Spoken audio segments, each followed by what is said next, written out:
AP రాజధాని అమరావతి అని కేంద్రం నోటిఫై చేయట్లేదా?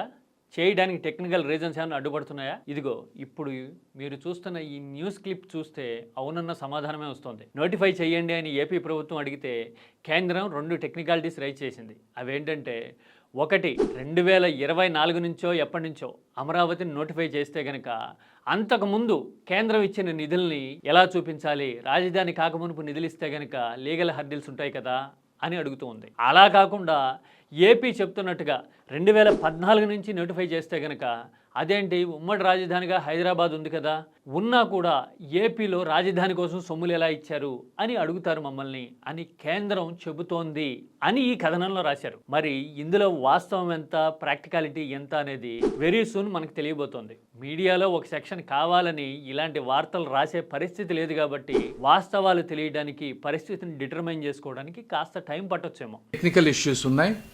ఆ టెక్నికల్ ఇష్యూస్ని స్టేట్ గవర్నమెంట్ వాళ్ళతో మాట్లాడుతూ ఉన్నారు. ఏమంటారు ఇంతకీ? అమరావతిని కేంద్రం నోటిఫై చేస్తుందంటారా?